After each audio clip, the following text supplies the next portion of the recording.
दोस्तों स्वागत है आप सभी का हमारे YouTube चैनल अधिकारी में। दोस्तों यह आईपीसी का जो सीरीज चल रही है, इस सीरीज का 8वां पार्ट है ये। और इसके अंतर्गत हम अभी तक लगभग 350 प्रश्नों को सॉल्व कर चुके हैं और हम आगे अब इसमें जो है और प्रश्नों को हल करेंगे। और इस 8वें पार्ट में हम 50 प्रश्नों को सॉल्व करेंगे और इस प्रकार से हम कुल 500 एमसीक्यूज की सीरीज के माध्यम से आपको 10 वीडियो आपको प्रोवाइड कराएंगे और इसके थ्रू हम पूरी आईपीसी को कवर करेंगे। तो अभी तक हमने पिछले 7 पार्टों में जो पिछला पार्ट था 7वां पार्ट, तो उसमें हम धारा 354 तक के प्रावधानों को कवर किए थे। और यह जो सीरीज है इसमें केवल हम एमसीक्यूज को ही सॉल्व नहीं करते, बल्कि एमसीक्यूज के साथ साथ उस पूरी धारा को या उसके जो पूरे प्रावधान हैं उनको हम डिस्क्राइब करते हुए आगे बढ़ते हैं। तो आप इसलिए इसके प्रत्येक प्रश्न को अगर सीरियल से देखेंगे तो आपको पूरी जो बातें हैं, पूरी आईपीसी है वो एकदम से क्लियर हो जाएगी, कहीं भी कोई डाउट नहीं रह जाएगा। और आईपीसी के संदर्भ में जो भी प्रश्न पूछे जाते हैं, चाहे वो एपीओ की परीक्षा हो, पीसीएसजे की परीक्षा हो, यूजीसी नेट की एग्जाम हो या कोई भी एग्जाम हो जहां पर आईपीसी से संबंधित प्रश्न पूछे जाते हैं, तो वहां पर आपको कोई भी किसी प्रकार की दिक्कत नहीं आएगी। तो इसलिए आप हमारे प्रत्येक जो वीडियो हैं उनको क्रम से देखते हुए आगे बढ़ेंगे तो आपको सुविधा होगी और समझने में भी आसानी होगी। तो आइए इस 8वें पार्ट को शुरू करते हैं और यहाँ पर देखते हैं कि हम किस प्रकार के प्रश्न जो है इसमें इंपॉर्टेंट है और पूछे जा सकते हैं। तो इसमें है आईपीसी की धारा 354 ए, 354 बी, 354 सी और 354 डी, इनको कब जोड़ा गया था? तो जैसा कि आप जानते हैं कि 2013 में जो आईपीसी में या दंड विधि में जो बृहद संशोधन किया गया था, दिल्ली में निर्भया केस हुआ था, उसके बाद जो है यहाँ पर लैंगिक अपराधों से संबंधित एक विस्तृत जो है अमेंडमेंट किया गया था और उसी के तहत यह चारों धाराएं जो है धारा 354 के बाद जो है इसको जोड़ा गया था, तो 2013 में। तो धारा 354 ए के बाद यहाँ पर 4 जो और धाराएं जोड़ी गई, इसमें से पहली है 354 ए। तो इसके अंतर्गत लैंगिक उत्पीड़न और लैंगिक उत्पीड़न के लिए दंड के संदर्भ में प्रावधान किया गया है। तो और जो 354 बी है, इसमें अगर विवस्त्र करने के आशय से किसी स्त्री पर हमला किया जाता है या आपराधिक बल का प्रयोग किया जाता है तो उसके लिए दंड का प्रावधान किया गया है। और जो 354 सी है, इसके अंतर्गत दृश्य रैतिकता को जो है परिभाषित किया गया है और इसको दंडनीय बनाया गया है। खैर इन सबको हम आगे देखेंगे कि इनमें क्या प्रावधान है। 354 डी के अंतर्गत पीछा करना, चाहे वह व्यक्तिगत रूप से पीछा करना या किसी इंटरनेट, फेसबुक या इस माध्यम से पीछा करना, इसको जो है दंडनीय अपराध बनाया गया है। नेक्स्ट क्वेश्चन है, जब एक महिला अपने स्नान घर में स्नान कर रही थी तो उसी समय एक्स ने अपने मोबाइल से उसकी फोटो खींच ली और उसको फेसबुक पर अपलोड कर दिया। तो यहाँ पर एक्स ने यहाँ पर कौन सा अपराध किया है? तो इस मामले में एक्स ने दृश्य रैतिकता का अपराध किया है, जिसके बारे में जो प्रावधान है धारा 354 सी के अंतर्गत दिया गया है। और यह धारा कब जोड़ी गई है? तो 2013 में जोड़ी गई है। तो 354 सी को जब आप देखेंगे तो इसमें बताया क्या गया है कि दृश्य रैतिकता का जो अपराध है यह कब कारित होता है? तो यह तब कारित होता है जब कोई पुरुष है किसी स्त्री को ऐसे कार्य के दौरान उसको देखता है या चित्र खींचता है जबकि वह अपने प्राइवेट कार्य में लगी हुई है। तो प्राइवेट कार्य में कब लगी हुई है? जबकि वह नहा रही है, कपड़े बदल रही है या वह जो है शौचालय का प्रयोग कर रही है और ऐसी स्थिति में यह उम्मीद की जाती है कि किसी भी व्यक्ति के द्वारा उसको नहीं देखा जाएगा। और ऐसी स्थिति में अगर किसी व्यक्ति के द्वारा उसको एकटक देखा जाता है या उसकी फोटो खींची जाती है तो ऐसी स्थिति में वहां पर जो है यह दृश्य रैतिकता का अपराध कारित होगा। नेक्स्ट क्वेश्चन है, दृश्य रैतिकता किसके प्रति अपराध है? तो 354 सी में जहां दिया गया है तो उसमें यह बताया गया है कि जो कोई पुरुष किसी ऐसी स्त्री को जो है देखता है तो यह दृश्य रैतिकता का जो अपराध है वह किसके प्रति हो गया? तो स्त्री के प्रति, क्योंकि यहाँ पर स्त्री शब्द का प्रयोग किया गया है, किसी व्यक्ति शब्द का, किन्नर का या स्त्री या बच्चे का ऐसा कोई शब्द नहीं दिया गया है, बल्कि केवल स्त्री शब्द का प्रयोग किया गया है। तो इसलिए जो दृश्य रैतिकता का अपराध होता है केवल स्त्री के विरुद्ध अपराध होता है। नेक्स्ट क्वेश्चन है, पीछा करने के लिए दंड का प्रावधान आईपीसी की किस धारा के अंतर्गत दिया गया है? तो पीछा करने का अपराध जो है यह धारा 354 घ अर्थात डी के अंतर्गत दिया गया है आईपीसी में। और पीछा करने के अंतर्गत केवल फिजिकल रूप से पीछा करना नहीं है, बल्कि इसके अंतर्गत ईमेल, इंटरनेट या अन्य इलेक्ट्रॉनिक जो माध्यम है उसको अगर कोई व्यक्ति मॉनिटर करता है तो उसको भी पीछा करना के अंतर्गत माना जाएगा। और ऐसा जो पीछा करना है वह स्त्री की स्पष्ट रूप से उसकी अनिच्छा उपदर्शित करने के बाद अर्थात उसकी इच्छा के विरुद्ध उसका पीछा किया जा रहा है। लेकिन इसी में कुछ अपवाद भी दिए गए हैं कि जैसे अगर कोई पुलिस अधिकारी है वह किसी अपराध का पता लगाने के लिए किसी महिला का पीछा करता है तो ऐसा जो कार्य है वह धारा 354 घ के अंतर्गत अपराध की श्रेणी में नहीं आता है।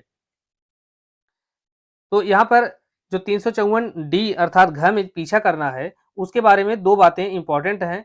पहला है कि किसी स्त्री का उसकी व्यक्तिगत अन्योन्य क्रिया अर्थात पर्सनल इंटरेक्शन को आगे बढ़ाने के लिए इस स्त्री के द्वारा स्पष्ट रूप से अनिच्छा उपदर्शित करने के बावजूद अर्थात स्त्री के द्वारा स्पष्ट रूप से मना करने के बावजूद या उसकी इच्छा के विरुद्ध उसका बार बार पीछा किया जाता है या उससे संपर्क करने का प्रयास किया जाता है। और दूसरी बात क्या है कि इंटरनेट के द्वारा या ईमेल के द्वारा अगर उसको मॉनिटर किया जा रहा है, मान लीजिए वो फेसबुक चला रही है तो उसको अगर कोई व्यक्ति लगातार मॉनिटर कर रहा है कि वह किसके साथ फ्रेंडशिप कर रही है, कि कहाँ किसके कमेंट को लाइक कर रही है या जो भी बातें हैं, अगर कोई व्यक्ति ऐसा करता है तो वह भी जो है पीछा करने का दोषी होगा।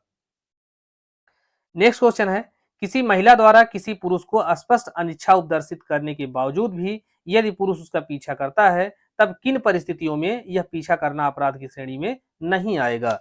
तो यहाँ पर यह अपवाद जो दिया गया है धारा 354 डी के अंतर्गत, तो उसमें 3 अपवाद बताए गए हैं। तो उसमें ये पहला है कि ऐसा जो पीछा किया जा रहा है वह विधि के अधीन किया जा रहा है, तो ऐसी स्थिति में वहां पर यह कार्य उसका अपराध के अंतर्गत नहीं आएगा। बाकी एक तरफा प्यार के लिए वाणिज्यिक समव्यवहार के संदर्भ में अगर इस प्रकार से अगर पीछा किया जाता है तो वो जो कार्य अपराध होगा।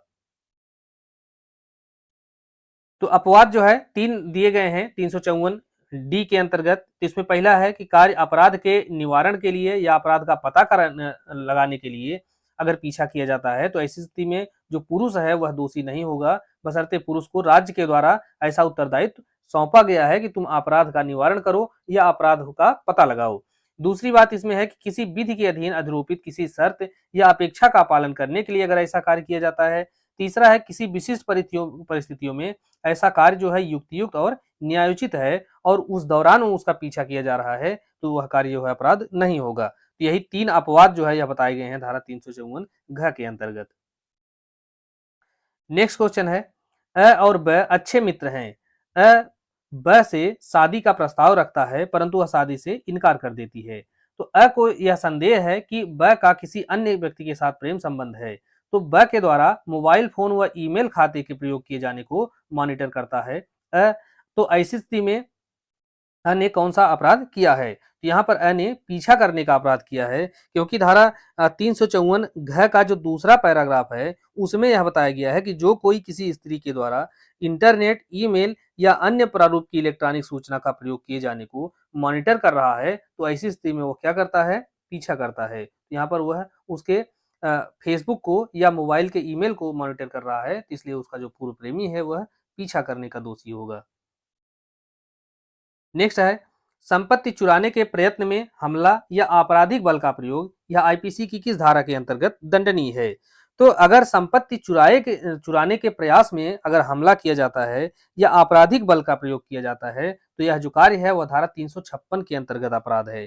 तो देखिए 354 तो हमने देखा, उसके चारों जो बात जो 4 धाराएं नई जोड़ी गई हैं उनको देखा, लेकिन यही हम गलती कर जाते हैं कि धारा 356 को, 358 को, इन 57 को, इन पर ध्यान नहीं देते और सीधा हम अपहरण और व्यपहरण पर आ जाते हैं। तो लेकिन जब यही बीच में से यहाँ प्रश्न पूछ लिया जाता है तो वहीं पर जो है हमसे गलतियां हो जाती हैं और यही ऐसे प्रश्न हैं जो कि हमको मेरिट्स में बाहर कर देते हैं। तो आपको ऐसे प्रश्नों को भी देखते हुए आगे बढ़ना है। नेक्स्ट क्वेश्चन है, गंभीर प्रकोपन मिलने पर हमला या आपराधिक बल का प्रयोग आईपीसी की किस धारा के अंतर्गत दंडनीय है? तो गंभीर प्रकोपन मिलने पर हमला किया जाता है या आपराधिक बल का प्रयोग किया जाता है। तो ऐसी स्थिति में यहाँ पर जो यह कार्य है हमला और आपराधिक बल वह किस धारा के अंतर्गत दंडनीय है? तो यहाँ पर 3 विकल्प दिया गया है, धारा 358, 334 और 335। तो हमको जो है इन सभी धाराओं को ध्यान से देखना होगा, क्योंकि अगर आपने 334 और 35 को देखा होगा जैसा कि हमने पिछले प्रश्नों में देखा, तो उसमें जो है धारा 334 और 335 इसमें भी गंभीर और अचानक प्रकोपन के दौरान ही कार्य किया जा रहा है। लेकिन अगर ये हमसे पूछा जा रहा है गंभीर प्रकोपन मिलने पर हमला और आपराधिक बल का प्रयोग, तो यह धारा 358 के अंतर्गत दंडनीय है। लेकिन 334 के अंतर्गत गंभीर और अचानक प्रकोपन के दौरान यहाँ पर क्या किया जा रहा है, तो 334 के अंतर्गत जो है स्वेच्छा उपहत्या कारित की जा रही है और 335 के अंतर्गत घोर उपहत्या कारित की जा रही है। तो इसलिए आपको अगर गंभीर और अचानक प्रकोपन को अगर आपको देखना है, तो आपको 358, 334, 335 इसी के साथ-साथ आपको 300 का जो पहला अपवाद है, उसको भी देखना है। तो ये सभी एक साथ देखेंगे तो ये सारी बातें क्लियर हो जाएँगी। नेक्स्ट है भारतीय दंड संहिता की धारा 359 के अधीन व्यापहरण कितने प्रकार का होता है। तो व्यापहरण जो आप देखेंगे धारा 359 के अंतर्गत, तो यहाँ पर दो प्रकार बताए गए हैं। तो दो प्रकार कौन कौन सा है, तो पहला है भारत से बाहर और दूसरा है विधिपूर्ण संरक्षकता में से। तो भारत में से व्यापहरण के बारे में प्रावधान 360 के अंतर्गत और विधिपूर्ण संरक्षकता में से जो व्यापहरण है वह धारा 361 के अंतर्गत दिया गया है। नेक्स्ट है व्यापहरण के मामले में अवयस्क की सहमति, इसका क्या महत्व होगा। तो व्यापहरण के मामले में जो अवयस्क व्यक्ति है उसकी सहमति पूरी तरह से वह क्या है, महत्वहीन है, उसका कोई महत्व नहीं है। क्योंकि व्यापहरण जो है वह जो व्यापहरित व्यक्ति है अवयस्क है उसकी कोई वैल्यू नहीं होती उसकी सहमति की, बल्कि उसके जो गार्जियन हैं, उसके संरक्षक हैं, उनकी जो सहमति है वह महत्वपूर्ण होती है। तो धारा 361 के कुछ आवश्यक तत्व हैं, कौन कौन से हैं, तो किसी अवयस्क या विकृत व्यक्ति को ले जाया जाता है यहाँ पर या बहका ले जाया जाता है। दूसरी बात यह है कि अगर वह अवयस्क व्यक्ति पुरुष है तो उसकी उम्र 16 वर्ष से कम होनी चाहिए और महिला है तो उसकी उम्र जो है 18 वर्ष से कम होनी चाहिए। ले जाना अथवा बहका ले जाने का कार्य ऐसे अवयस्क या विकृत चित्त व्यक्ति के विधिपूर्ण संरक्षक की संरक्षकता में से किया जाना चाहिए। और चौथी बात यह है कि ले जाना अथवा बहका ले जाना संरक्षक की सहमति के बिना किया जाना चाहिए। तो इस प्रकार से ये चार आवश्यक तत्व हैं, ये अगर चारों पूरे होते हैं तो वहां पर जो है व्यापहरण का अपराध पूरा हो जाता है। नेक्स्ट क्वेश्चन है आईपीसी की धारा 361 के अंतर्गत अपराध जो है वह मूलतः किसके विरुद्ध है। तो अपराध जो है 361 के अंतर्गत पूरी तरह से यह विधिपूर्ण संरक्षक के विरुद्ध अपराध होता है। यह परिवार के, समाज के, व्यक्ति के विरुद्ध नहीं होता, बल्कि जो गार्जियन होता है, लीगल गार्जियन, उसके विरुद्ध यह अपराध होता है। नेक्स्ट क्वेश्चन है व्यापहरण के लिए अवयस्क की आयु कितनी होनी चाहिए। तो अभी हमने देखा धारा 361 के अंतर्गत यह स्पष्ट किया गया है कि यदि वह पुरुष है तो उसकी उम्र 16 वर्ष से कम होनी चाहिए और महिला है तो उसकी उम्र जो है वह 18 वर्ष से कम होना चाहिए। तो अगर ऐसा व्यक्ति है तो उसका जो अपहरण व्यापहरण किया जाता है तभी वह धारा 361 के अंतर्गत आएगा, अन्यथा नहीं आएगा। तो इसी में एक बात प्रॉब्लम के रूप में पूछ लिया जाता है। तो जैसे 361 को अगर हम देखते हैं तो उसमें क्या है, उम्र कितनी बताई गई है, तो उसमें उम्र बताई गई है अगर मेल है तो उसकी उम्र 16 वर्ष से कम और फीमेल है तो उसकी उम्र 18 वर्ष से कम। तो इसीलिए जो है अगर 16 वर्ष से अधिक आयु का कोई व्यक्ति है और वह 18 वर्ष से कम अधिक की महिला को अगर वह व्यापहरण करता है तो वह 361 के अंतर्गत अपराध की कोटि में आएगा। क्यों आएगा, क्योंकि 16 वर्ष से अधिक आयु का व्यक्ति है और जो महिला है वो कितनी है, 18 वर्ष से कम आयु की है। भले वह 16 वर्ष से कम का है, अवयस्क है, लेकिन फिर भी वह व्यापहरण के लिए दोषी ठहराया जा सकता है। नेक्स्ट क्वेश्चन है वरदराजन बनाम मद्रास राज्य 1965 का केस किससे संबंधित है। तो वरदराजन का जो केस है यह व्यापहरण के अर्थात किडनैपिंग से संबंधित है। अब यहाँ पर किडनैपिंग के संदर्भ में दो केस बहुत ही इंपॉर्टेंट हैं, इनको आपको देखना चाहिए। इसमें से पहला है वरदराजन का केस और दूसरा है निमाई चिटराजन का। और ये अगर आप मेंस लिखते हैं, क्योंकि यह ऐसा जो टॉपिक है यह मेंस में मैक्सिमम पूछा जाता है, चाहे वो पीसीएसजे का मेंस हो चाहे एपीओ का मेंस हो। तो वहां पर इसके व्यापहरण और अपहरण से संबंधित जो प्रश्न है उसके पूछे जाने की जो संभावना है वह प्रबल होती है। इसलिए आपको यहाँ पर इन दोनों ही केस का जो जिक्र है वो किया जाना आवश्यक है। तो इसमें वरदराजन के केस में क्या कहा गया कि धारा 361 के अंतर्गत दोषसिद्धि तभी प्रदान की जाएगी जबकि यह साबित हो जाए कि अभियुक्त ने घर छोड़ने के लिए लड़की को उत्प्रेरित किया था। लड़की से तात्पर्य यह अवयस्क लड़की है। तो अवयस को उत्प्रेरित किया था या उसके आशय के निर्माण में सक्रिय योगदान दिया था। अर्थात उसको इस प्रकार से बहकाया था कि उसने जो है यह निश्चय कर लिया कि अब उसका जो है घर छोड़ने का आशय पूरी तरह से बन चुका है। तो यह केस था वरदराजन बनाम मद्रास राज्य का। और उसी में दूसरा जो केस है वह है निमाई चिटराजन का केस। इसमें क्या था कि बालिका का व्यपहरण उसी समय हो जाता है जब वह उसके जो है विधिपूर्ण संरक्षक की संरक्षकता से बाहर ले जाया जाता है। उसके बाद उसको अन्य स्थानों पर ले जाए जाने पर उसका व्यपहरण नहीं होता। क्यों नहीं होता? क्योंकि उस समय वह अपने संरक्षक की संरक्षकता में से नहीं होती है। तो इसको समझेंगे कि ए एक अवयस्क है और उसका जो गार्जियन है वह एक्स है। तो यहाँ पर वाई जो है ए को उसकी संरक्षकता से बाहर ले आया यहाँ पे। इसके बाद यह जो है 361 के अधीन अपराध पूरा हो गया। अब इसके बाद ए को वाई जो है यहाँ पर जेड स्थान पर ले जाता है। इसके बाद ए स्थान पर ले जाता है या बी स्थान पर ले जाता है। तो यहाँ पर जो है यह संरक्षकता के विरुद्ध अपहरण अपराध नहीं है, बल्कि यह एक स्वतंत्र जो है कार्य है। तो एक बार ही यह अपराध होता है, इसीलिए कहा जाता है कि जो व्यपहरण अर्थात किडनैपिंग का अपराध है वह अनवरत अपराध नहीं है। जबकि जो अबडक्शन है अर्थात अपहरण का अपराध है वह अनवरत अपराध है। उसको जितनी बार उसकी इच्छा के विरुद्ध बाहर ले जाया जाता है उतनी बार वह अपहरण का अपराध कारित हो जाता है। तो इसके अलावा अन्य जो केस हैं उनके भी देखना है, क्योंकि इसको भी कई बार पूछ लेते हैं। तो विद्याधर नाइक का केस यह किससे संबंधित है? तो यह जो है किडनैपिंग से है। टी.डी. वाडगम्मा बनाम स्टेट ऑफ गुजरात, छज्जू राम बनाम पंजाब राज्य, तो ये सभी जो केस हैं वह किससे संबंधित हैं? तो धारा 361 जो कि किडनैपिंग से संबंधित है। नेक्स्ट क्वेश्चन है, आईपीसी के अंतर्गत जो कोई किसी व्यक्ति को किसी स्थान से जाने के लिए किसी प्रवंचनापूर्ण उपायों के द्वारा या बलपूर्वक, तो दो बातों को आपको पकड़ लेना है कि अगर प्रवंचनापूर्ण उपाय है और बलपूर्वक उत्प्रेरित किया जा रहा है तो ऐसी स्थिति में वहां पर अपहरण का अर्थात अबडक्शन का अपराध होगा, जिसके बारे में प्रावधान धारा 362 के अंतर्गत दिया गया है। लेकिन जब हम व्यपहरण को देखते हैं तो वहां पर यह प्रवंचनापूर्ण उपाय और बलपूर्वक साधन इसका कोई जिक्र नहीं है। वहां पर बल का प्रयोग की कोई आवश्यकता नहीं होती है। तो बल प्रयोग की आवश्यकता कहाँ होती है? तो अपहरण के मामले में होती है। नेक्स्ट क्वेश्चन है, आईपीसी की धारा 362 में अपहरण का अपराध किसके साथ किया जा सकता है? तो अपहरण का जो अपराध है यह किसी भी व्यक्ति के साथ किया जा सकता है। उसमें उम्र या जो मानसिक स्थिति है इसका कोई महत्व नहीं है। लेकिन जो व्यपहरण का अपराध अर्थात किडनैपिंग का जो अपराध है वह केवल इन ऊपर तीन जो लोग हैं इन्हीं के साथ किया जा सकता है। तो और अपहरण का अपराध इन तीनों के साथ तो किया जा सकता है, इसके साथ साथ वयस्क व्यक्ति, स्वस्थचित्त व्यक्ति और अवयस्क व्यक्ति, विकृत चित्त व्यक्ति, इन सभी के साथ किया जा सकता है। तो अपहरण और व्यपहरण के मामले में इन दो बातों को ही बहुत ज्यादा ध्यान में रखना होता है, क्योंकि यहाँ पर कंफ्यूजन क्रिएट हो जाता है। नेक्स्ट है, निम्नलिखित में से कौन सा अपहरण का आवश्यक तत्व नहीं है? तो अपहरण का आवश्यक तत्व हम जब धारा 362 को देखते हैं तो वहां पर जो है क्लियर हो जाता है। तो उसमें क्या होता है कि एक व्यक्ति को एक स्थान से जाने के लिए बल के द्वारा विवश किया जाता है, तो यह इसका आवश्यक तत्व है। दूसरा है कि एक व्यक्ति को प्रवंचनापूर्ण उपायों के द्वारा एक स्थान से दूसरे स्थान पर जाने के लिए उत्प्रेरित किया जाता है, तो यह भी आवश्यक तत्व के अंतर्गत आता है।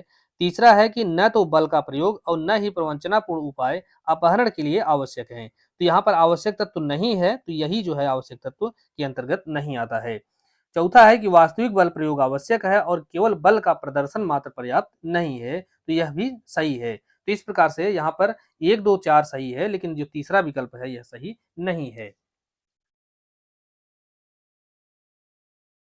नेक्स्ट है, निम्नलिखित में से कौन अनवरत अपराध है? तो अनवरत अपराध इसके अंतर्गत कौन सा है?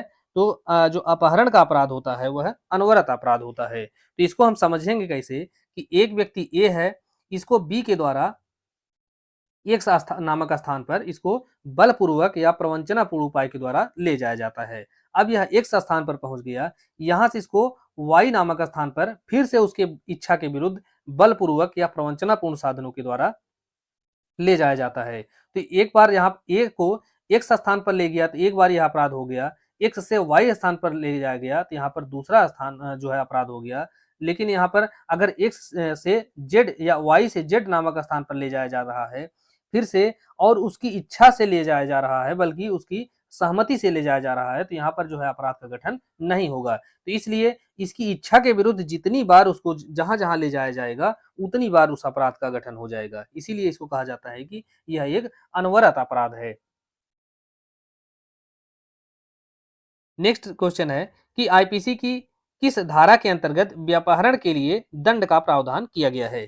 तो व्यापहरण के बारे में जो प्रावधान है वह कहाँ दिया गया है? धारा 359 में व्यापहरण के प्रकार बताए गए हैं, 360 में भारत में से व्यापहरण और 361 के अंतर्गत विधिपूर्ण संरक्षकता में से व्यापहरण। अब तीनों जो अपराध हैं इनका जो पनिशमेंट है वह धारा 363 के अंतर्गत दिया गया है। तो 363 में व्यापहरण के लिए दंड का प्रावधान किया गया है और यह दंड कितना होगा? तो 7 वर्ष तक का कारावास हो जाएगा और प्लस जुर्माने की भी सजा इसको दी जाएगी जो कोई भी अपहरण करेगा। नेक्स्ट क्वेश्चन है भारतीय दंड संहिता की किस धारा में भीख मांगने के प्रयोजनों के लिए अवयस्क का व्यापहरण या विकलांगीकरण को वर्णित किया गया है? तो अगर किसी अवयस्क व्यक्ति है उसको भीख मांगने के प्रयोजन से उसका क्या किया जा रहा है? तो व्यापहरण किया जा रहा है या विकलांगीकरण किया जा रहा है, तो ऐसी स्थिति में वहां पर जो पनिशमेंट होगा उसके बारे में यहाँ पर प्रावधान पूछा गया है कि किसमें दिया गया है? तो धारा 363 ए के अंतर्गत अर्थात 363 क के अंतर्गत दिया गया है और इस धारा को वर्ष 1959 में इसको शामिल किया गया है या जोड़ा गया है। अब देखिए कि 363 ए के अंतर्गत जो भीख मांगने के प्रयोजनों से किसी व्यक्ति का व्यापहरण किया जा रहा है अवयस्क का या उसका विकलांगीकरण किया जा रहा है तो उसमें पनिशमेंट की जो प्रावधान है वह अलग-अलग है। तो अगर भीख मांगने के प्रयोजन से किसी को व्यापहरित किया जाता है तो ऐसी स्थिति में उसको 10 वर्ष तक का कारावास और प्लस जुर्माने से उसको दंडित किया जाएगा। लेकिन अगर ऐसे व्यापहरित व्यक्ति को विकलांग बनाया जाता है, उसका अंग भंग किया जाता है ताकि उससे हमेशा भीख मंगवाई जाए, तो ऐसी स्थिति में वहां पर जो सजा होगी वह बढ़ जाती है। वहां पर आजीवन कारावास प्लस जुर्माना की सजा दी जा सकती है क्योंकि वर्तमान में आप देखेंगे तो प्रश्न पूछने का जो पैटर्न है वह बदल रहा है क्योंकि बहुत सारे प्रश्न जो है अलग-अलग आयोगों के पास एक कलेक्शन हो गया है, उसी में से उठा के देखते हैं। लेकिन कभी-कभी अलग प्रश्न इस तरह से पूछ लेते हैं कि आपके साथ जो है कन्फ्यूजन की स्थिति पैदा हो जाती है। अब मान लीजिए कि यह प्रश्न पूछ ले कि भीख मांगने के प्रयोजन से किसी व्यक्ति का वयस्क व्यक्ति का विकलांगीकरण केवल पूछता है, व्यापहरण नहीं पूछा जा रहा है, तो ऐसी स्थिति में अगर सजा का प्रावधान पूछता है तो आपको आजीवन कारावास वहां पर लगाना होगा। लेकिन अगर यह विकलांगीकरण नहीं रहता है, केवल व्यापहरण रहता है तो वहां पर 10 वर्ष लगाना होगा। तो इसीलिए जो है 363 ए के अंतर्गत जो ये दोनों बातें हैं आपको ध्यान रखनी होंगी। नेक्स्ट है क ख को उसके घर से इसलिए बलपूर्वक या बहका कर ले जाता है ताकि ख की हत्या की जा सके। तो क ने आईपीसी की किस धारा के अधीन अपराध किया है? तो यहाँ पर हत्या करने के लिए व्यापहरण के बारे में प्रावधान पूछ रहा है कि किस धारा के अंतर्गत दिया गया है। तो यह प्रावधान धारा 364 के अंतर्गत किया गया है। तो इसमें अगर हत्या करने के आशय से किसी व्यक्ति का व्यापहरण अर्थात किडनैपिंग की जाती है या उसका अबडक्शन किया जाता है तो ऐसी स्थिति में उसका जो पनिशमेंट है वह धारा 364 के तहत दिया जाएगा। तो इसमें 364 में वह सजा कितनी होगी? तो आजीवन कारावास या 10 वर्ष तक का कठोर कारावास और प्लस जुर्माना, यह सजा इसमें प्रावधानित है। नेक्स्ट है भारतीय दंड संहिता में फिरौती या मुक्ति धन के लिए व्यापहरण। तो फिरौती के लिए अगर किसी व्यक्ति को किडनैप किया जाता है तो ऐसी स्थिति में जो सजा का जो प्रावधान है वह कहाँ दिया गया है? तो सबसे पहले इसके बारे में जो धारा है उसको देख लेंगे। धारा 364 ए के अंतर्गत दिया गया है। अब 364 ए जो है यह प्रारंभ से नहीं थी बल्कि इसको कब जोड़ा गया है? 1993 में जोड़ा गया है।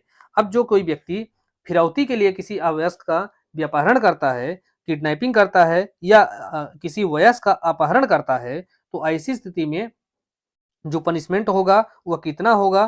तो वहां पर मृत्यु दंड या आजीवन कारावास प्लस जुर्माने से उसको दंडित किया जाएगा।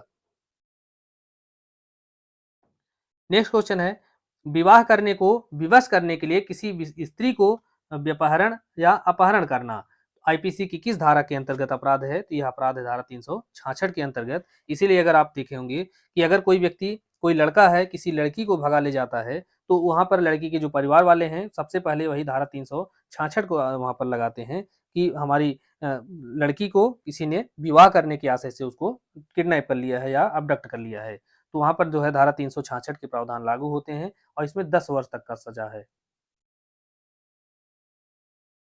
नेक्स्ट है, किस आयु से कम की लड़की का अयुक्त संभोग करने के लिए उपापन धारा 366 के क के अंतर्गत अपराध है। अब धारा 366 366 क और 366 ख, इन दो धाराओं को आपको ध्यान रखना होगा, इनकी जो शब्दावली है उसको आपको पकड़ना होगा। तो यहाँ पर लड़की का उपापन, अर्थात यहाँ पर उपापन किया जा रहा है, तो यह जो है धारा 366 ए के अंतर्गत अपराध में आएगा। लेकिन अगर विदेश से किसी लड़की का आयात किया जा रहा है तो वहां पर जो है वह धारा 366 बी के अंतर्गत आएगा। तो इन दोनों ही धाराओं को आपको शब्दों को पकड़ना है। आयात किया जा रहा है तो वह धारा 366 ख के अंतर्गत जाएगा और उपापन किया जा रहा है तो वह धारा 366 क के अंतर्गत आएगा। अब इन दोनों ही धाराओं के अंतर्गत जो मेन अंतर है आपको उसे देखना है कि अगर किसी अवयस्क लड़की का उपापन किया जाता है, इसलिए किया जाता है ताकि उसका अवैध तरीके से संभोग करने के लिए उसका उपयोग किया जा सके। तो ऐसी स्थिति में वहां जो लड़की है उसकी उम्र कितनी होनी चाहिए, तो 18 वर्ष से कम होनी चाहिए। यह कहाँ बताया गया है, तो 366 ए के अंतर्गत। अब कोई लड़की जिसे विदेश से आयात किया जा रहा है तो ऐसी स्थिति में लड़की की आयु कितनी होनी चाहिए, तो 21 वर्ष से कम की आयु की लड़की होनी चाहिए। और दोनों ही मामलों में जो सजा है वह कितनी है, तो 10 वर्ष तक का मामला कारावास प्लस जुर्माने की सजा दी जाती है। 366 क के अंतर्गत भी और 366 ख के अंतर्गत। और साथ साथ 366 जो थी जिसमें हमने देखा था कि विवाह करने के आशय से किसी लड़की को स्त्री को व्यपहरित करना या अपहरित करना, तो इन तीनों ही मामलों में यहाँ पर सजा कितनी होगी, तो 10 वर्ष की जो कारावास प्लस जुर्माने की सजा दी जाएगी। नेक्स्ट है, आईपीसी की धारा 366 ख किस अपराध से संबंधित है। तो अभी हमने देखा कि धारा 366 क के अंतर्गत अवयस्क लड़की का अयुक्त संभोग करने के आशय से उपापन करना और 366 ख के अंतर्गत विदेश से लड़की का आयात करना, और इसकी उम्र कितनी होनी चाहिए, 21 वर्ष से कम होनी चाहिए। और सजा कितनी बताई गई है, तो 10 वर्ष प्लस जुर्माना। नेक्स्ट है, 10 वर्ष से कम आयु के शिशु के शरीर पर से चोरी करने के आशय से उसका व्यपहरण या अपहरण आईपीसी की किस धारा के अंतर्गत अपराध है।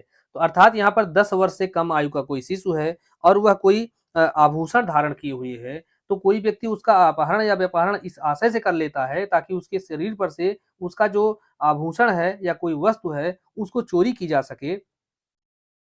तो ऐसी स्थिति में वहां पर जो सजा है वह कितनी होगी, तो सजा कितनी होगी, तो 7 वर्ष होगी। और किस धारा के अंतर्गत होगी, तो यह धारा 369 के अंतर्गत।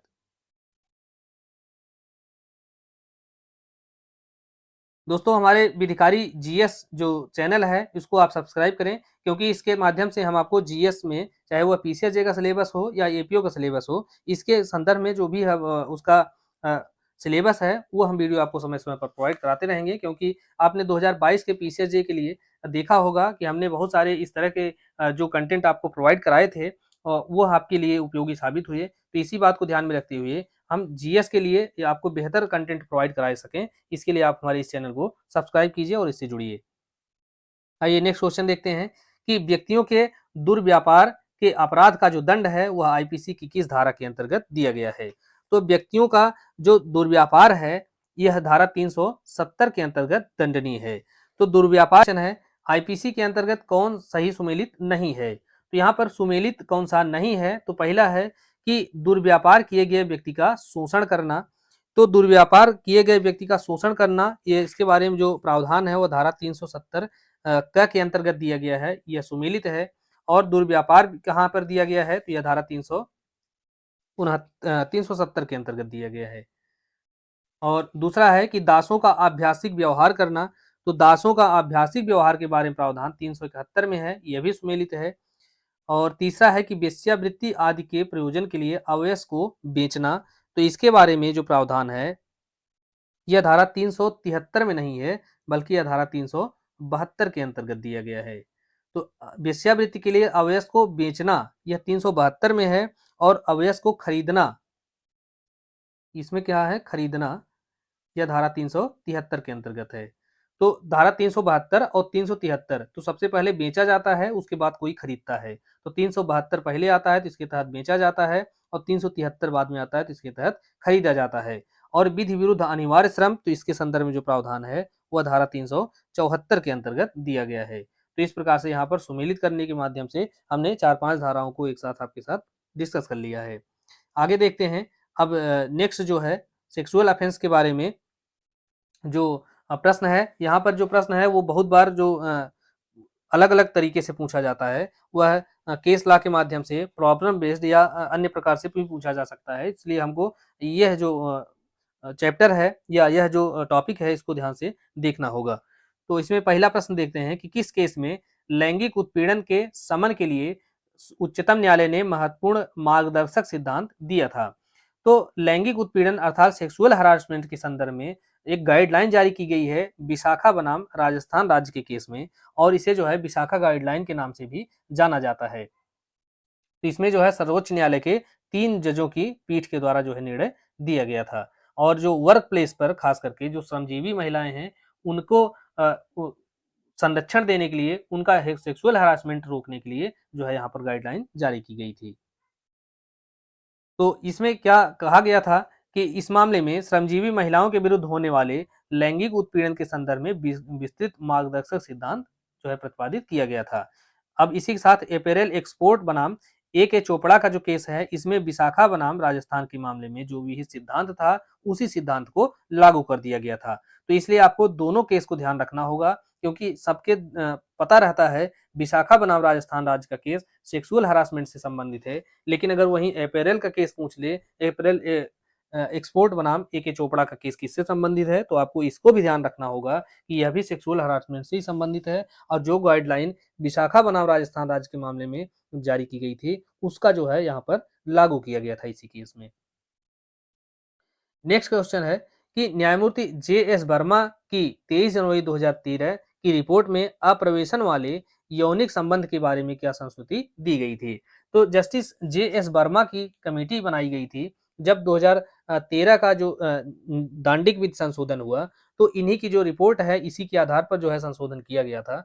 तो यहाँ पर इन्होंने इस वर्मा जे एस वर्मा महोदय की समिति थी, इन्होंने यह माना कि जो अप्रवेशन वाले सेक्सुअल असॉल्ट हैं उनको बलात्संग नहीं माना जाएगा, बल्कि यौन हमला माना जाएगा, सेक्सुअल असॉल्ट माना जाएगा। दूसरा विकल्प सही होगा।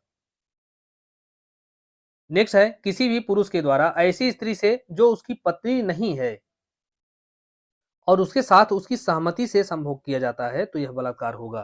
तो अमूमन क्या होता है कि बलात्कार जो है अगर सहमति से किसी महिला के साथ जो है संभोग किया जाता है तो वह कार्य बलात्कार में नहीं आता है। लेकिन अगर कोई महिला जिसकी उम्र 18 वर्ष से कम है और उसके साथ भले उसकी कंसेंट से जो है सेक्सुअल इंटरकोर्स किया जाता है, तब भी वह रेप की कोटि में आएगा। जबकि उसकी उम्र कितनी होनी चाहिए? तो 18 वर्ष से कम होनी चाहिए। 2013 से पहले यह उम्र कितनी थी? तो यह उम्र थी 16 वर्ष से कम। लेकिन 2013 में यह जो संशोधन किया गया है उसके बाद इस उम्र को बढ़ाकर 18 वर्ष अर्थात सहमति की आयु को 18 वर्ष कर दिया गया था।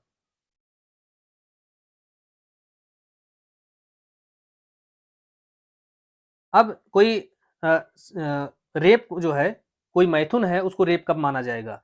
तो इसके लिए जो है यहाँ पर 7 परिस्थितियाँ बताई गई हैं और इन 7 परिस्थितियों में अगर कोई मैथुन किया जाता है, कोई सेक्सुअल इंटरकोर्स किया जाता है, तो वह माना जाएगा कि वह रेप है। जैसे अगर उस स्त्री की इच्छा के विरुद्ध किया जा रहा है, स्त्री की सहमति के बिना किया जा रहा है, स्त्री की सहमति से किया जा रहा है जबकि वह सहमति उससे उसको या उससे किसी हितबद्ध व्यक्ति को मृत्यु या उपहत के भय में डाल करके प्राप्त की जा रही है, या उस स्त्री की सहमति से जो है वह रेप किया इंटरकोर्स किया जा रहा है जबकि वह पुरुष यह जानता है कि वह उसका पति नहीं है और वह यह विश्वास करती है कि वह ऐसा पुरुष है जिससे वह विधिपूर्वक विवाहित है। और पांचवी कंडीशन है कि उस स्त्री की सहमति से जबकि वह सहमति देते समय चित्त विकृतता या नशे के कारण कार्य की प्रकृति और परिणाम को समझने में असमर्थ है। छठवां है कि उस स्त्री की सहमति से या सहमति के बिना जबकि वह 18 वर्ष से कम आयु की है। और नेक्स्ट है कि जब वह स्त्री सहमति देने में असमर्थ है। और ऐसी परिस्थितियों के अधीन अगर किसी महिला के साथ सेक्सुअल इंटरकोर्स किया जाता है तो उस इंटरकोर्स को रेप माना जाएगा। नेक्स्ट क्वेश्चन है, अ अपनी छात्रा ब से विवाह करने का वचन देता है और उसको अपने साथ संभोग करने के लिए उत्प्रेरित करता है। अ ने ब को विवाह का झूठा विश्वास दिलाया और कपट पूर्वक विवाह की कुछ रस्में भी पूरी की, जिससे ब को विश्वास हो गया कि वह अ की विधिक तौर पर विवाहिता जो है पत्नी है, और बाद में अ ने उसको अपनी पत्नी मानने से इनकार कर दिया। तो यहाँ पर यह प्रश्न पूछा है कि अ ने यहाँ पर कौन सा अपराध किया है। तो इस मामले में अ ने बलात्कार का अपराध अर्थात रेप का अपराध किया है। और रेप का अपराध यह कैसे होगा, जब आप धारा 375 का जो चौथा खंड है, इसको अगर देखेंगे तो उसमें यह बताया गया है कि उस स्त्री की सहमति से अगर कोई रेप किया जा रहा है, कोई संभोग किया जा रहा है, तो यहाँ पर क्या है कि वह अपनी छात्रा की सहमति से जो है संभोग कर रहा है। लेकिन सहमति कैसे प्राप्त किया है, तो सहमति उसने झूठा विश्वास दिलाया है कि उसने जो है उससे विधिपूर्वक विवाह कर लिया है। तो 375 का जो चौथा खंड हम देखते हैं, उसमें बताया किया गया है कि उस स्त्री की सहमति से, जबकि पुरुष जानता है कि वह उसका पति नहीं है, और उसने सहमति इस कारण से दी है कि वह यह विश्वास करती है कि ऐसा जो पुरुष है वह उससे विधिपूर्वक विवाहित है, अर्थात उसका पति है। तो यहाँ पर वह आदमी जान रहा है कि वह उसका जो है पति नहीं है, लेकिन फिर भी उसको झूठा विश्वास दिला करके उसके साथ संभोग कर रहा है, तो वह रेप का दोषी होगा। और इसी प्रकार से इसी के साथ-साथ आपको एक धारा और पढ़नी चाहिए, तो वह धारा कौन-सी है, तो 493 है। तो इसके अंतर्गत क्या प्रावधान है कि विधिपूर्ण विवाह का प्रवंचना से विश्वास उत्प्रेरित करने वाले पुरुष के द्वारा कारित सहवास। तो यहाँ पर जो है, अगर प्रवंचना करके कोई व्यक्ति यह विश्वास दिलाता है कि वह उससे विधिपूर्ण विवाहित है, तो 375 का चौथा खंड और धारा 493, इन दोनों को अगर आप पढ़ेंगे तो दोनों एक जैसे ही लगते हैं, लेकिन अगर आप ध्यान से पढ़ेंगे तो यहाँ पर प्रवंचना पूर्वक उसको विश्वास दिला रहा है कि वह उससे विधि पूर्वक विवाहित है, लेकिन जब चौथा खंड देखेंगे तो उसमें उसको पता है कि वह उसका पति नहीं है, लेकिन उसको फिर भी विश्वास दिलाता है कि वह उससे विवाहित है। तो यहाँ पर 493 के अंतर्गत प्रवंचना जो है सबसे इंपॉर्टेंट है, और 375 के अंतर्गत प्रवंचना नहीं है, बल्कि वह सहमति जो है प्राप्त कर रहा है। नेक्स्ट क्वेश्चन है, उच्चतम न्यायालय ने आईपीसी की धारा 375 का अपवाद 2 का निर्वचन करते हुए किस केस में कहा कि पुरुष का अपनी पत्नी के साथ मैथुन बलात्संग नहीं है, जबकि पत्नी की आयु जो है वह 18 वर्ष से कम नहीं है। अर्थात 18 वर्ष से कम आयु की अपनी पत्नी के साथ अगर कोई व्यक्ति सेक्सुअल इंटरकोर्स करता है, तो ऐसी स्थिति में वह बलात्संग करता है।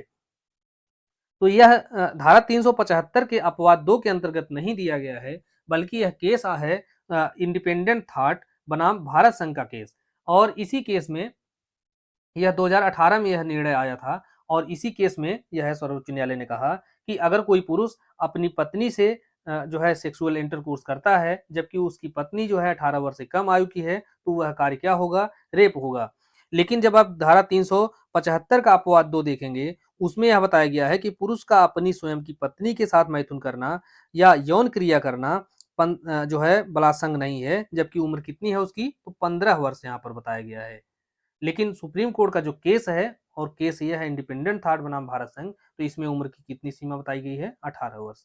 तो आपको इन दोनों ही बातों को ध्यान रखना होगा। लेकिन अगर नॉर्मल प्रश्न पूछता है, तो आपको हमेशा 15 वर्ष ही लगाना होगा कि एक पुरुष का अपनी पत्नी के साथ संभोग रेप नहीं होगा, जबकि उसकी उम्र 15 वर्ष से अधिक है। लेकिन अगर ये पूछता है कि 18 वर्ष से अधिक नहीं है, ऐसा किस केस में कहा गया, तभी आपको इस प्रश्न का विकल्प पहला लगाना होगा।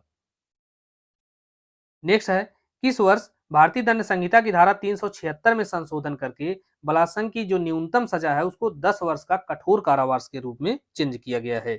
तो ऐसा जो है परिवर्तन किया गया है वर्ष 2018 में। तो 2018 का जो संशोधन है, उसके तहत जो रेप की जो मिनिमम सजा है, वह मिनिमम सजा कितनी की गई है, न्यूनतम 10 साल, और अधिकतम कितनी है, तो आजीवन कारावास। और यह 2018 में किया गया है। और इसके पहले कितना था, तो इसके पहले जो है यह सजा थी 7 वर्ष। तो इसे आपको ध्यान रखना होगा। नेक्स्ट है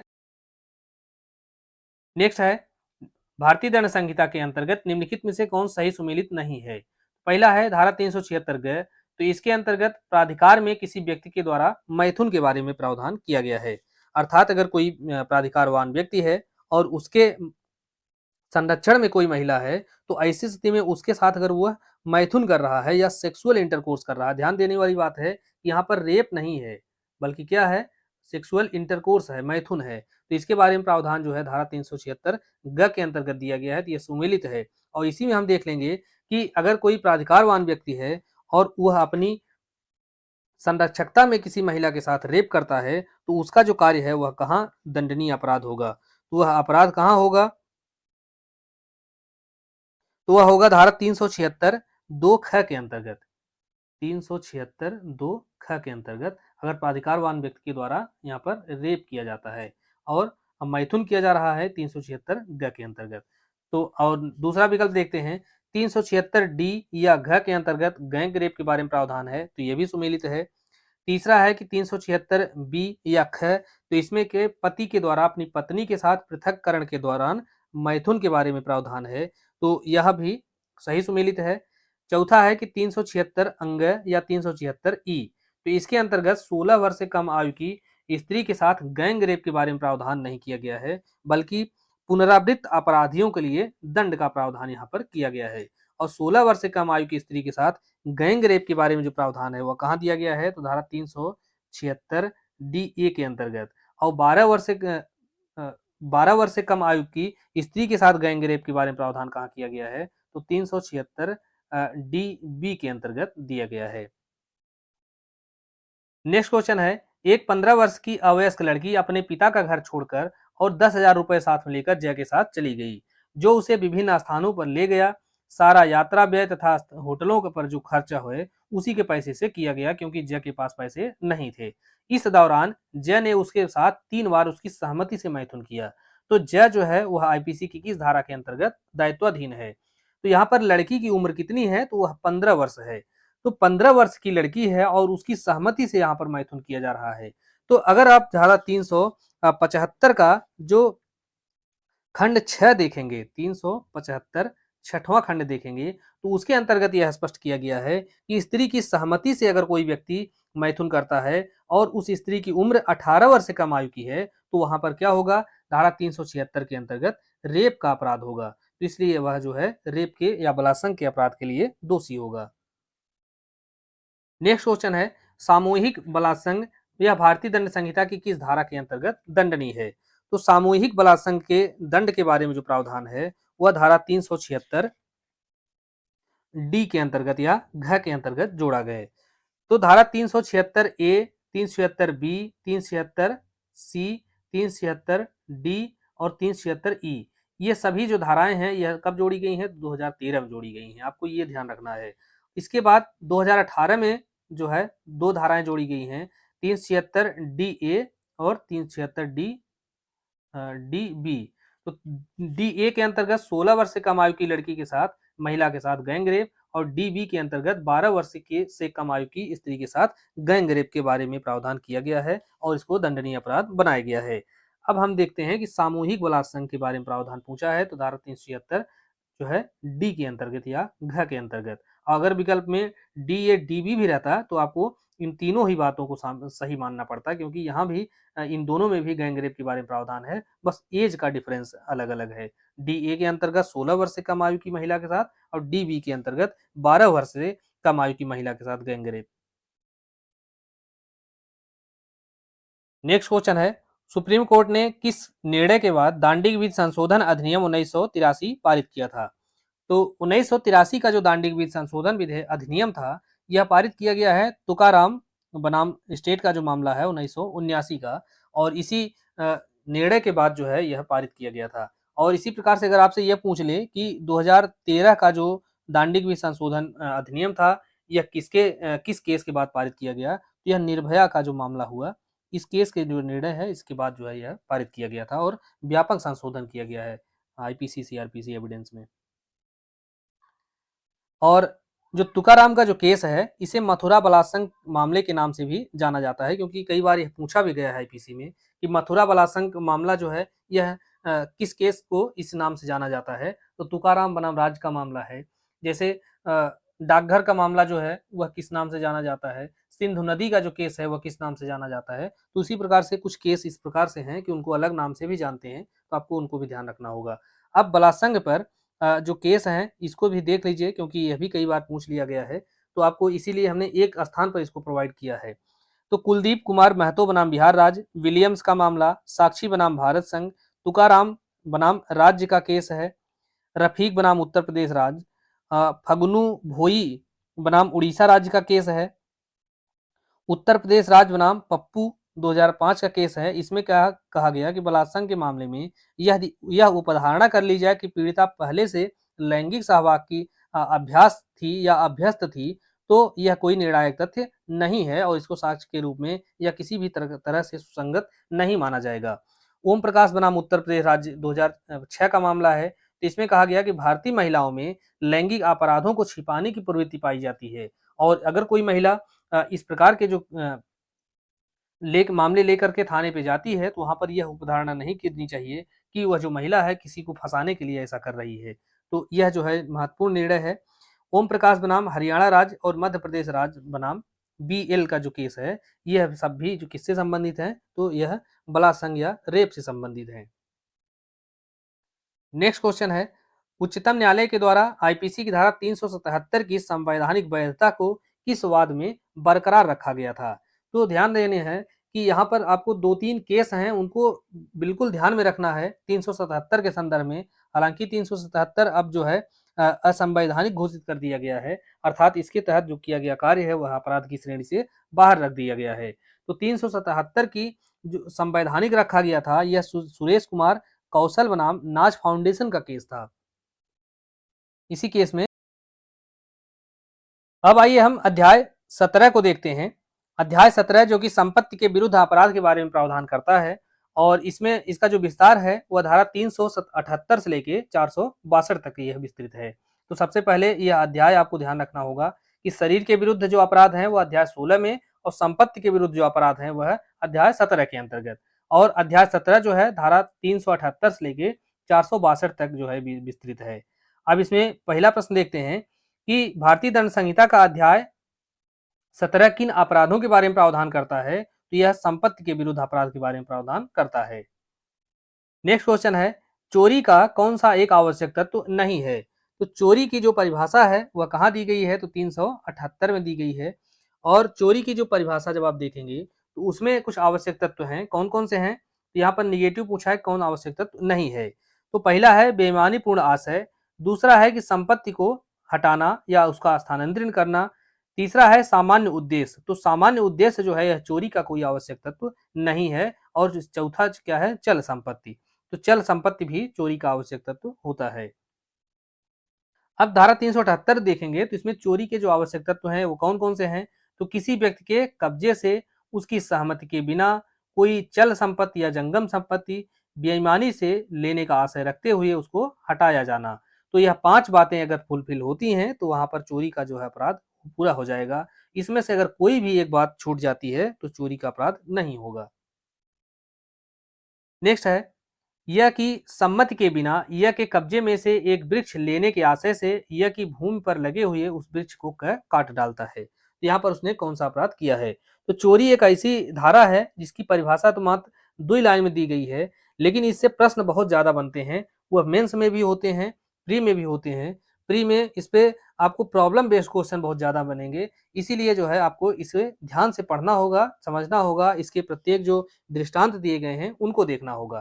तो यहाँ पर यह जो प्रश्न है, यह धारा 378 का जो दृष्टांत क है इसी पर आधारित है। तो अगर कोई व्यक्ति है वह उसकी सम्मति के बिना उसके कब्जे में से एक वृक्ष को बेईमानी के से लेने के लिए उसको काट डालता है, तो जैसे ही वह उस वृक्ष को काट करके अलग करता है, उसने क्या किया है? चोरी का अपराध किया है। नेक्स्ट क्वेश्चन है, क जो यह का सेवक है और जिसे यह ने अपनी प्लेट की देख रेख न्यस्त की है, यह की सम्मति के बिना प्लेट को लेकर बेईमानी से भाग गया, तो क ने कौन सा अपराध किया है? तो आपको प्रश्न को ध्यान से पढ़ना है। यहाँ पर वह बेईमानी से लेकर के भाग जा रहा है और उसने जो प्लेट अपनी क्या की है? न्यस्त की है। तो अगर आपको क्लियर नहीं रहेगा तो आपको यहाँ पर 2 बातें आपको ध्यान में आएंगी। पहले आएगी चोरी और दूसरी आएगी आपराधिक न्यासभंग। तो आपको इन दोनों ही बातों में कंफ्यूज ना हो, कंफ्यूजन ना हो इसलिए आपको प्रश्न को ध्यान से देखना होगा, पढ़ना होगा, समझना होगा। तो यहाँ पर क जो य का सेवक है जिसे य ने अपनी प्लेट की देखरेख न्यस्त की है और य की सहमति के बिना प्लेट को बेईमानी से लेकर भाग गया तो उसने चोरी की है। लेकिन अगर वही उसकी जो उसको न्यस्त की गई है वह उसकी सहमति के बिना उसका जो है अपने लिए उपयोग कर लेता तो वह क्या हो जाता? न्यासभंग का अपराध होता। अगर वह अपने लिए उपयोग कर लेता या उसको दुर्विनियोग कर लेता तो वह न्यासभंग का अपराध होता। जेड की पत्नी से सहमतिपूर्ण यौन संबंध था। वह ए को मूल्यवान संपत्ति देती है जिसे ए जानता है कि वह उसके पति जेड की है और उसे देने का जेड से कोई प्राधिकार नहीं मिला है और ए संपत्ति को बेईमानी से ले लेता है तो यहाँ पर ए ने कौन सा अपराध किया है?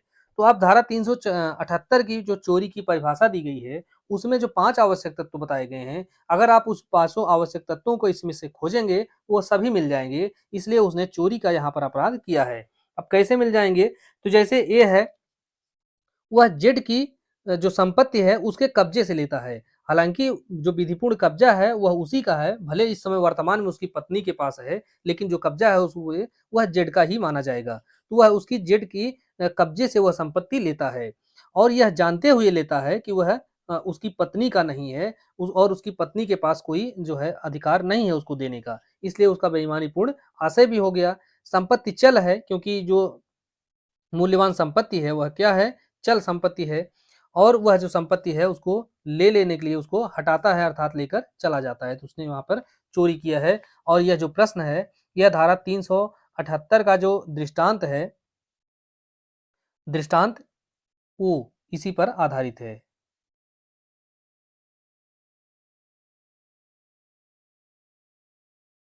नेक्स्ट क्वेश्चन है, चोरी के लिए आईपीसी की धारा 379 के अंतर्गत कितने दंड का प्रावधान किया गया है? तो चोरी की जो परिभाषा है वह धारा 378 में दी गई है और दंड कहाँ बताया गया है? धारा 379 के अंतर्गत। तो 379 में जो चोरी की दंड है वह कितना हो सकेगा? तो 3 वर्ष तक का कारावास या जुर्माना या दोनों। तो आपको यहाँ पर या और में यहाँ पर कंफ्यूज नहीं होना है। 3 वर्ष तक का कारावास या जुर्माना या दोनों से दंडित किया जा सकेगा। अब देखिए चोरी जो है आपको 378 में परिभाषित की गई है, लेकिन चोरी के कई प्रकार हैं तो उसी प्रकार में आपको साथ में देखना होगा। तो जैसे चोरी 378 में सामान्य चोरी है, 380 के अंतर्गत आप देखेंगे तो घर में अंदर चोरी है, घर में, निर्माण में, तंबू में, यहाँ पर चोरी है। और इसी प्रकार से 381 में लिपिक या सेवक के द्वारा स्वामी के कब्जे में से चोरी है। 82 के अंतर्गत चोरी करने के लिए मृत्यु या घोर उपहत कार्य करने के जो तैयारी है उसके बाद चोरी है। तो इस प्रकार से कई धाराएं हैं जो कि एक तरह की हैं और उसको आपको ध्यान में रखना होगा। नेक्स्ट क्वेश्चन है, निवास गृह में चोरी आईपीसी की किस धारा के अंतर्गत अपराध है? तो निवास गृह में, तो निवास गृह से क्या तात्पर्य है? केवल घर ही नहीं आता इसमें, बल्कि कोई निर्माण हो गया, किसी ने अपने रहने के लिए टेंट लगाया हुआ है, जलयान है, तो ये सारे जो स्थान है वह निवास गृह के अंतर्गत आते हैं। और यहाँ से अगर कोई चोरी करता है तो वह जो है धारा 380 के अंतर्गत दंडनीय अपराध करता है। और 378 में क्या है? चोरी की सामान्य परिभाषा बताई गई है और इसी का दंड यहाँ बताया गया 379 में। तो 379 में जो सजा है वो कितनी होगी? 3 वर्ष तक का कारावास या जुर्माना या दोनों। लेकिन अगर कोई घर के अंतर निवास गृह के अंतर्गत चोरी कर रहा है तो इसमें सजा इसके जस्ट दोगुने से भी ज्यादा है। कितनी है? 7 वर्ष तक का कारावास है और प्लस जुर्माना है। तो आपको इसे ध्यान रखना होगा। नेक्स्ट क्वेश्चन है, क सद्भावना पूर्वक यह की संपत्ति को अपना समझकर स के कब्जे से ले लेता है। तो यहाँ पर क किस अपराध के लिए दोषी होगा?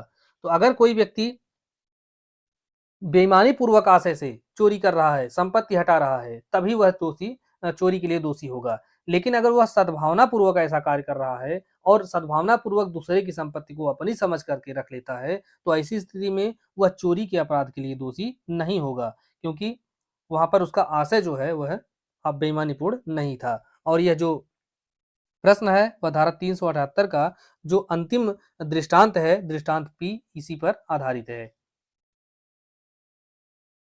नेक्स्ट है, निम्नलिखित में से कौन सही सुमेलित नहीं है? तो सुमेलित नहीं है, पहला है कि निवास गृह में चोरी 380 में है, यह सुमेलित है। दूसरा है धारा 381 लिपिक या सेवक के द्वारा स्वामी के कब्जे की संपत्ति को चोरी, तो यह धारा 381 में है, यह भी सुमेलित है। तीसरा है धारा 382, चोरी करने के लिए मृत्यु, उपहत या अवरोध कारित करने की तैयारी के बाद चोरी करना, यह भी जो है धारा 382 में सुमेलित है। और 384 में क्या प्रावधान है, तो इसमें उद्यापन के लिए दंड का प्रावधान है। उद्यापन का दंड के बारे में प्रावधान किया गया है, और उद्यापन के बारे में प्रावधान जो है धारा 383 के अंतर्गत दिया गया है। तो चौथा विकल्प यही सुमेलित नहीं है। नेक्स्ट है, ब की कब्जाधीन संपत्ति पर अ चोरी करता है और चोरी करते समय अपने पास एक भरी हुई पिस्तौल रखता है, जिसे उसने ब द्वारा प्रतिरोध किए जाने पर ब को उपहत करने के लिए अपने पास रखा था। तो यहाँ पर अ के द्वारा किया गया अपराध आईपीसी की किस धारा के अंतर्गत परिभाषित है, तो यहाँ पर वह चोरी करने समय जो है मृत्यु या घोर उपहत की तैयारी करता है। तो तैयारी में क्या है कि वह अपने पास भरी हुई पिस्तौल रखता है। तो किसी की मृत्यु कारित करने की तैयारी करने के बाद चोरी करने कोई जाता है, तो उसका जो कार्य है वह धारा 382 के अंतर्गत अपराध की श्रेणी में आएगा, और उसके लिए सजा कितना होगा, तो सजा कितनी होगी, 10 वर्ष तक का कारावास और प्लस जुर्माना। तो इस प्रकार से यहाँ पर देखिए 382 काफी इंपॉर्टेंट है, और यहाँ से जो है मैक्सिमम आपको प्रॉब्लम बेस्ड ही क्वेश्चन पूछ लेते हैं, तो यहाँ पर कंफ्यूजन की स्थिति बन जाती है। नेक्स्ट क्वेश्चन है, उद्यापन आईपीसी की किस धारा में परिभाषित है, तो परिभाषा जो है इसकी धारा 383 के अंतर्गत दी गई है, और 84 में क्या बताया गया है, इसका दंड बताया गया है। तो दंड कितना होगा, तो 3 वर्ष, और चोरी का दंड कितना है, तो वह भी 3 वर्ष, और इन दोनों में या जुर्माना है या दोनों है। तो इस प्रकार से दोस्तों यह 8वां पार्ट खत्म हुआ आईपीसी का, और इसके माध्यम से हमने कुल 400 प्रश्नों को सॉल्व किया है। इसके बाद अभी हम 2 वीडियो आपको और प्रोवाइड कराएंगे, और कुल हम आपको 500 प्रश्नों का कलेक्शन आपको देंगे। तो आप चैनल पर बने रहिए, और इसको अधिक से अधिक बार लोगों को शेयर कीजिए, ताकि मैक्सिमम लोगों को इसका लाभ मिल सके, और हमारा जो वीडियो बनाने का जो मकसद है वह पूरा हो सके। तो मिलते हैं नेक्स्ट वीडियो में, धन्यवाद।